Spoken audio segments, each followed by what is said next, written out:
merci mingi na disponibilité na bino bozami na bandaku na ba bureau est-ce que les amis bino pour na Rolanda émission no bolingaka mingi makasi to kolobela mingi na o ekopesa na journée ya lelo na journée lelo tozolobela makambo etali corruption to pe na milieu académique to bengi yango branchement je crois c'est ça donc corruption na ndenge moko normal mais lelo peut-être tozosimba point o etali mingi bana ya kelasi atako tokobenda ba point mususu mais tozolobela corruption na forme nango ya branchement grâce et au salaki branchement et au yebi pe basalaka branchement parce que tu viens peut-être le calamingité na milieu ya école comment ça se passait makambo tali branchement yo omona yango ndenge nini et le kan ndenge nini na bino est-ce que au salaka yango oyebi batu basalaka intérêt nango eza nini est-ce que okoki koyebisa bandeko nini par rapport à ce qui concerne branchement topé corruption d'une manière générale corruption d'une manière générale le monde a ba université na ba école humanité na ba école primaire mingi eza plus na bana o bazara plus faible et comment que tu mingi na bana o ba mipesaka mona musomo na zunaye azamaye la zunaye na milieu académie ya bakati pourquoi parce que premièrement on se dit que ba futara no ba professeur bien et tout ça c'est causé par manque de paiement ya ba professeur mingi mais na ba dire ya grâce na retenir eloko moko eza très capital au tcholo bobi mingi eza point ya ba faible donc ce sont le faible ne mutu baza ko kimela na côté branchement parce que aza vraiment sûreté na eloko wana na habité na la sur le bien par hasard te faible ba faible ne bazo utiliser mingi corruption to branchement comment ko expliquer moi comment ils sont faibles bada faible comment so tali mingi na ba milieu université mingi comment pendant heure ya classe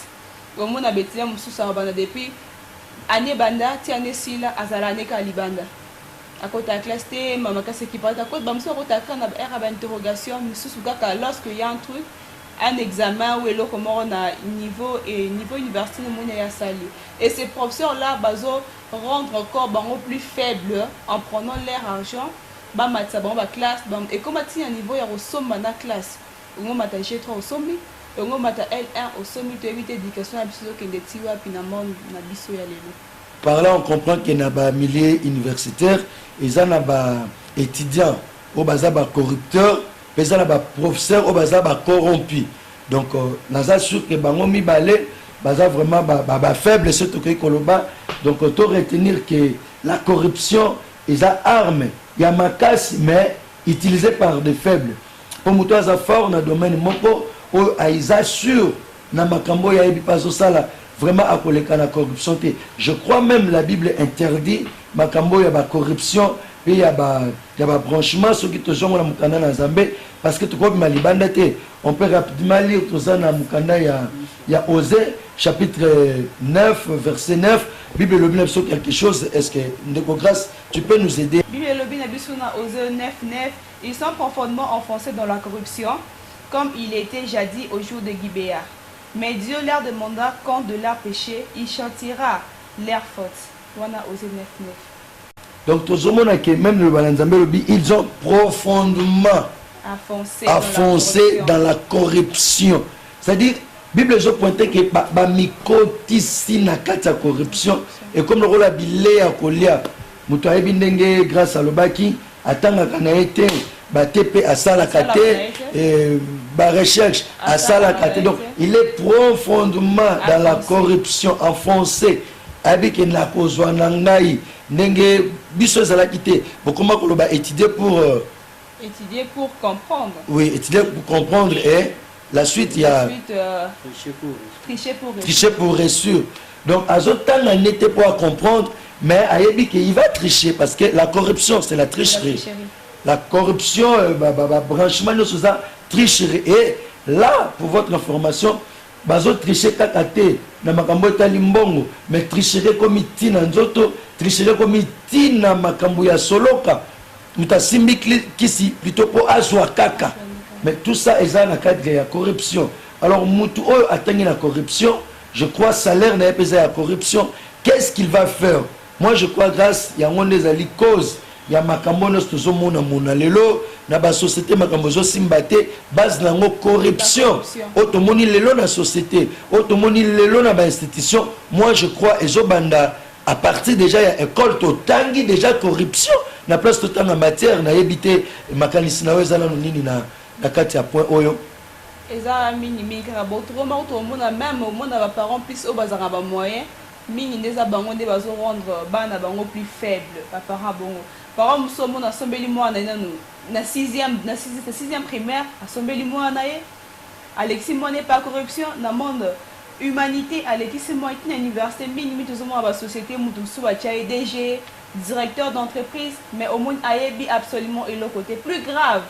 tout le monde a belé coup na comme ayebi komra kombo na ye na ba verbe être ayebi et tout ça ezoki na chute ya mboka na biso ezoki na chute ya mboka na biso. C'est bien dit grâce ezana ba bloko msupe tolandaka to tomonaka po totanga ba kombo te nous sommes à la télé ezana ba ndeko na biso msupe batunaki question moko balobi c'était encore quoi balobi foudre elingo la kisanine et ndeko moko mukolo alobi pas ça étudiant alobi foudre eza verbe foudre et ben ça conjuguer à conjuguer peu je m'en fous tu t'en fous ainsi de suite. Donc ozomona que toza na société na batoyo batangi na bango bazuna bango pe ba diplôme même tout na ba uta pe na université moko ba kombo ekenda et puis aza pe cadre na société on rappelle DG directeur parce que aza ndeko ya mais par contre azo maîtriser pe matière ya moté. Alors corruption oyo uti na école et kiti tina ba société okomona ngo ndeko batindi peut-être aya kotala ba facture ya mai totangi kombo ya société te makomi ala pona kata te il faut bopesa nga 3 bouteilles il faut bopesa nga casier moko aye pona 5 casier pour atika mai. Mais ça c'est la corruption. Donc azoluka aller na place ya l'état et pendant que ça na batu o bazo sala to pesi pe bango mbote même na école même na ba société il y en a oyo bazolika la nzela ya corruption te baza mais ils souffrent grâce bato bazo souffrir azozanga même 500 francs ya pamba. Pourquoi? Parce que alinga tambola sim mais ba o bazo tricher bazo bénéficier na makambo ebele. Mais est-ce que na verset to tikotanga wana naza sikota suka Bible lobini nzambe akotuna bango compte ya est-ce que kokotanga dernier paragraphe wana Bible lobi mais Dieu leur demandera compte de leurs péchés, il châtiera leurs fautes. OK. Nzambe akotuna bango compte ya ba péché wana pe akochâtier bango na ba faute na bango. C'est-à-dire tiazo sala bongo nzambe akotuna. Nzambe akotuna comme grâce akobota bana baza mayele te. Le loi botibana lobi kuneza mbongo kena hôpital oyo lobi kena ordonnance. Pourquoi? Parce que eza fruit à corruption, eza fruit à branchement la misolo ya mabe branchement mingi koma o kindoki o kokaloki et que kindoki eluki ba délivrance biso to za ba pasteur to zomona makambo mo ebele mais source nzoka ndeza ba parents babokoli bana na makambo etali corruption maladie kotina ndaku makambo ezo marché te mayele na classe ezate. Et à ce moment-là, tu peux dire ba démon non. Mais zonga na source autant ça qui vient ndengenini. Na corruption boke tambola kate, na corruption libote tambola kate. Donc bref, d'ailleurs grâce. Moi j'ai dit la corruption c'est du vol. Corruption ça moyibi pona ngai. Na peut-être un mususu ko côté la bango mais en tout cas na bindeko soko ça la corruption et ça vraiment moyibi et donc débranche-toi na ba branchement wana sinon avant que jugement ya nzambe ya tokozwa no soki na makala awa soit batindio soki wapi l'état tio maboko pona nini corruption etangisio malamu te corruption ezotika te otala mbongo ya l'état pamba musala na oka koyiba lobela no bandeko lisusu ya basi pe toza kokoba na miso na biso nayebi ke kote bozali ntango mosusu esesali opasi ntango mosusu lobi me bandeko baye koatake biso mbala moko non toza wana eskize mpona kosala bino mabe te mais toza wana po ete biso nyonso tolamuka ndenge miso na biso lobi réveillons nous tolamuka tolongola makambo eza ya mabe tomona ete ntongo etani tosala makambo ya bomoto oyo ekomemela biso mpe avenir moko meilleur. naza sûr ba jeune fille balamuka ba jeune garçon balamuka ba maman balamuka ba papa tolamuka même la télévision na biso corruption ezali parce que ozomona moto alobi aza éducateur ya masse mais azolekisa ba image moko ya soni ya salité mais azocorrompre la bonne mœurs nayebi te grâce nyonso wana kambongo balobi na Congo soza mbongo tu es permis à tout sauf rien mingi kaka mbongo et kaka nde pasteur alobi esorte yo toza ndako toza na émission na biso réveillon donc tolamuka na domaine nyonso yo jeune fille okomi okoti université na G1 baye biso que non avant mata classe faut coucher avec un professeur c'est faux et archi faux mingi toyebi pe mingi to vivant na bango bakoma ti ba doctorat ti ba licencié sans pourtant financer ata 10 francs na milieu universitaire tanga elengi moi c'est lengi mobali tanga forcément je sais que vous êtes plus combattu ba o bozara bo financer raté financièrement na domaine pe nzoto bo mikanga plus vous aura plus combattu mais nzambe yazali ako aider bino on dit c'est un dieu de la réussite nzambe échec que ma vie de l'avant et beaucoup prospérer les choses. Et moi je demanderais plus na ba recteur au ba changer pasteur na ba recteur ba changer ba université ni so ba on dit ba méga plus que coincé. Et le but vraiment li dessous ya makasi ya corruption au monde où ta mine ba professeur ba CT ba assistant et comment c'est à pointer à FCCP landelanga mwana wana moi si landelanga garçon wana pesa nga comme on a plus faut ba temela ba tuteur ba o bazo ba cause principale nango ba professeur quand il y a auto ba CT na ba assistant mingi faut ba recteur ba changer parce que qui va changer règlement ba recteur na ba université parce que mingi ba meka un peu côté les mélanges parce que corruption eza lisumu munene c'est que en français c'est un péché lisumu mukene munene zaraté mais là c'est un péché ya munene nga le baiser ya munene bino bato bo sala ngo moi je vous dis boyebela wumela yo mutu autant na ndenge ya bosolo mais yebela yo mutu oleka par la corruption parce que mingi au combattre la 4e génération na yo bozala kaka rien dans la société bon peut ça fait le comment dans la société je crois bien mingi pasteur ko bakisa moi mukeli surtout par rapport à sujet na biso lelo donc de grâce à lobby oyo esengela ka loba vraiment bomoni ete tozolo bangona passe na motema po eza makambo tozokutana nango corruption partout corruption tolobaki ke lelo to ciblé kaka milieu académique mais pembeni tokobenda pe ba bisika mususu oyo corruption ezo régner à l'œil nu tokozwa exemple ya tabande ko na biso ya ba agent routier tozomona ndenge nini mbongo ya l'état ezokota na kati ya teni menzokande l'état zozelango ko sala musala nyonso na corruption atelemi eza lokola likelemba soda nani le chauffeur a les cabots atiki boye taxman a les cabots akangi boye nyonso eza makambo kwa malamu te corruption eza moyibi zamba zo sepela na corruption te mboka etambolaka na corruption te branchement ya malamu eza na liloba ya nzambe branchement ya malamu eza na école bisiko zotanga branchement ya malamu eza na éducation oya bien oyo zu na famille na bino alors o nyonso ya mabe parce que kolo bakala balobele école même branchement lisusu ya mabe eza na ba ami oyo kutana na bango na quartier wana omoni te ke bomoto ya famille na bino eza lisusu honoré te parce que okotisi biloko oyo esengeli okotisa te corrompu ozalaki mwana moko bien éduqué par la corruption omeli makaya omeli bazododo pendant que papa na bilo bayebi mutu ya malamu français belé na monoko mais apesi bana na mokili o baza na tina moko te pourquoi parce que ils étaient corrompus par le voisin par le voisine par le système par la télé par l'ordinateur par l'internet même aussi na ba église ebele où ils ont la carte de corruption et ils ont été appelés bana na nzambe bosolo te ezo bebisa bomo na bango ndeko mobali ndeko mwasi nzamba lingio biso pe to lingio mboka pe eza na posa na parce que nzambo ya peso mayele nzambo ya peso bomoto eza po au servir na mboka na yo makambo ekende liboso na yebi kendenge ndeko grâce à lobby boza vraiment ciblé na kati ba milieu ya ba institut na bino bana basi bana mibal pe moli comme so ba lobby ils appellent so ba professeur mingi bazo pesa sous courté et comme un assistant mais assistant on peut moni pe maele pesati mais yemo ko professeur tangoye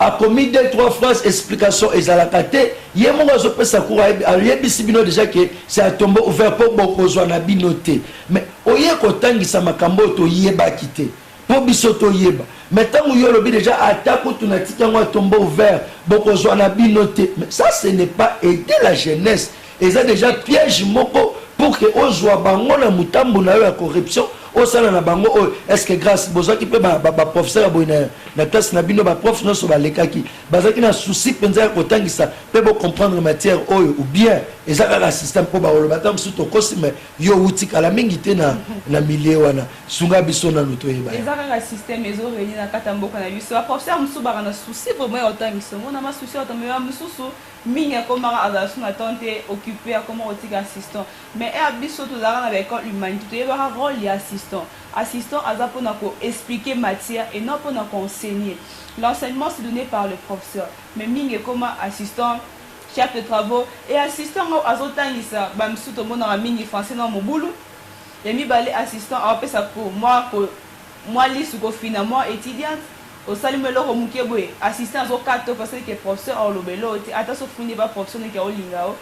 et ko longole ni musala nae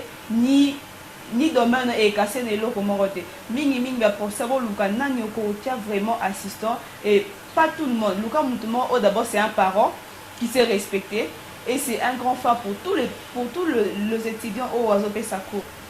mingi ne ba professeur bon mais un peu pour luka qui doit être vraiment assistant na yo pas seulement tout le monde luka mutu c'est d'abord un parent. C'est une personne qui sait respecter les autres parce que mobile respect bandara de soi-même, qui se respecte d'abord et qui sait respecter les autres pour éviter moi ba corruption ba bloc mike wana pour na biso ba oyo ba étudiant na ba ona tiki na monde étudiantique ba procédure mais camper ko aider sur un domaine on a mis pas toujours nous lutter contre la corruption et il y a des gens qui disent que na monde entier to comme plus na ba diplôme que ba diplômé. Moins de diplômes, mais plus de diplômés. La conseil mais un peu que dans la mois et si quand on a assistant, il y a chef de travail pour nous soutenir, bah oh bah tirer dans le monde étudiantique. Vraiment c'est bien dit grâce, merci beaucoup. Pour un titre de rappel, tout le bien était émission la biso comme bonango ezali réveillons-nous. Il y a un moment où ça vraiment ya la muka pour tout le monde la muka penza surtout que nous sommes jeunes. Moi makilezo sala nanu de la muka et tout le monde rappelé que les autres lobeli mingi corruption mais dans milieu académique to statistique mais ezali sur le domaine nyonso yo yebi na domaine nini oyo corruption zo dominer kuna mais pour la contribuer à l'émission na biso ko pesa biso ba idée makanisi to pe témoignage ya esika obozali makamboni nezo régner to dénoncer yango pour que to zonga na nzela ndenge balobaka to tambola alima wala lingala biso to tangala penza botangi lingala donc okoko benga biso na ba numéro na biso soit 081 65 90 883 pour la contribuer to kopesa ngol susu na suka pour la contribuer makanisi nini ozanango par rapport ya ba corruption ozomona na nzela na école na lingomba na famille na mabala ekota mabala ya ba corruption mais yo zumbongo ya corruption muto akeli bala ako vivre ndenge ni donc corruption partout ezoyeba na te mukolo mwana muke mokonzi soki et comme tina ba konzi mususu za mokonza munene mais azokopere na batu ya niveau na yete nyoso kaka pona corruption et eloko wana ekotisi trafic d'influence na batu muto azana ye muto apusu mais lokola amemelaka soki mokonzi na ngwala makala corruption kotana webisi muto apusu tamboli mabe muto apusu bando gangela yo kanisi yo muto robongisa mboko donc corruption akomo bota bana aboti ba trafic d'influence aboti délinquance pour mutabi atatangi na été mais pire vient na ye tatale ki na bango akotinda kendele na ba société français ali kukuma écriture bukana potolo ba kala kota ya kotengam mais le c'est bukani complexe moto ayebite azanani azosala nini ozomona ba maquillage belé ba cravate belé mais mayele muke omoni mutu mukolo mais moi raison moi muke pourquoi alekisi temps et belé na corruption ayebi eloko moko azote corruption même na katandako envoyez-nous les SMS appelez-nous par le numéro que auto pesibino piezo le kalisusu na se ya écran wana contribuer na émission soki réellement olingete to la muka mboka ela muka jeunesse oyo eza espoir to mpe avenir na biso elamuka en tout cas kotika la indifférente tinda ba SMS na yo benga biso yebisa biso nini oyo ezosalama na milie nini kote oyo ozalaka nango pe nini oyo tokoki kosala pour que makambo wana esila. Je crois même dans des églises, je suis un pasteur mais na koyoka soni ya koloba ngo te, il y a des églises qui font honte soni ya corruption mabondele eza muke mateya eza muke mais ça le système ya nini mbongo boye mbongo boye mbongo boye. Il y a même des bénédictions réparties na ba monta songolo. Il y a une bénédiction réservée pour $100, une autre bénédiction à $50. Ya bonabo écoutez, ceux qui ont des volontaires en Nzambe, même la Bible, il y a kolobela biso. Mais Bible bito pambola, musa na biso za ko pambola et revenir na biso Nzamba yebi. C'est comme ça même crainte Nzambe zate na niveau ya église, c'est comme ça que même na ndaku moi na azobanga na papa te parce qu'il dit que a coopéraka. Voilà terme kine a coopéraka na vemo boye ana gaz koleka papa na bango ana mbongo koleka papa na bango ana ba cravate koleka donc aya ça coûte père na bango jopo oloba ngani ba kombe belé ba kombe te lobana ba kombe ngo toyeba eza système nini po mokili vraiment comme ya kobeba to mekampe ko zonga na nzela na kobla plus na point 42 pasteur alobi na point influence. Tout le monde en mois de mars, mois de la femme, système à Kabelo. Et comme maman, ceux qui papa sont les Kabelo, tout ça c'est par l'influence complexe des pasteurs à l'objet complexe. Chaque il y a 2000 francs, il y a 3000 francs. Et comme il y a mois de la femme, papa sont les Kabelo, tel système est complexe. Yo étudiant aux lingo le Canada domaine qu'on appelle corruption, to branchement, kata makolo. Na yo professeur aux a ko assumer kaka ba responsabilité wana ya ko faire souffrir bana. Na pas les canaux branchement na corruption de monde en mini parce que na wutika hawande passer à lobby yo professeur zo maele ba lobby yebela donc kata makamwana mini poza mini vraiment bien.